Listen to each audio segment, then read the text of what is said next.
But this is not going to be driven by economics. This is going to be driven by politics.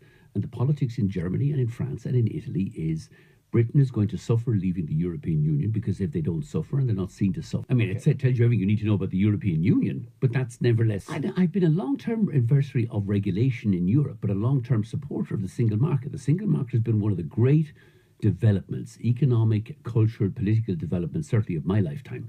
And I think Ireland's entry into the European Union in 1973 was one of the transformative. It was the way we finally ended the dead years of De Valera and isolationism and our dependence on the UK. It's been great, but a lot of the regulation is rubbish.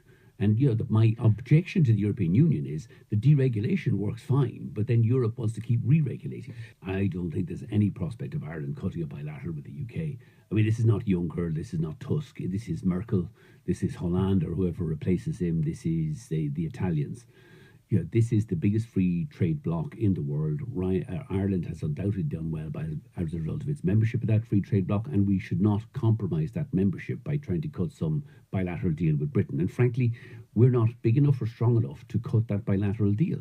We will stay in the tent with the other 27. The 27 will... But the border is not that big. I mean, to me, we make, while the politicians make a big song and dance out of the border, I think, there will be a hard... The reality is here, I think the Europeans are going to make it very difficult for Britain, because I don't see I don't see that we have any politicians who are going to do that. And I'm not sure it's going to be that it is of much value to Britain as well. The reality is here, I think the Europeans are going to make it very difficult for Britain. I think the closer you push Britain to the cliff edge in March 2019, eventually I think the Tory party will turn in on itself and realise that actually leaving the biggest single trade bloc in Europe is it's the longest suicide note in economic history, and I think they'll pull back. And I think it's in Ireland's interest to stick with the Europeans, make it as difficult as possible for Britain, even if it affects sectors like aviation, it affects the border of the north.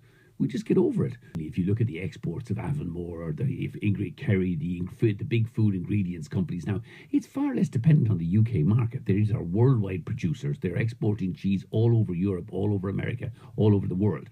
Our future as a nation lies in trading within the European Union. It is still the biggest free trade bloc in the world.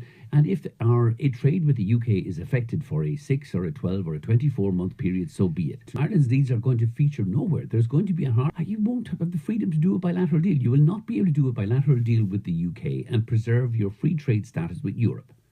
You've got to work out is it in our interest to upset the British or upset the Europeans? And I have no doubt it's in our interest to work with the Europeans. If that means upsetting the British, so be it.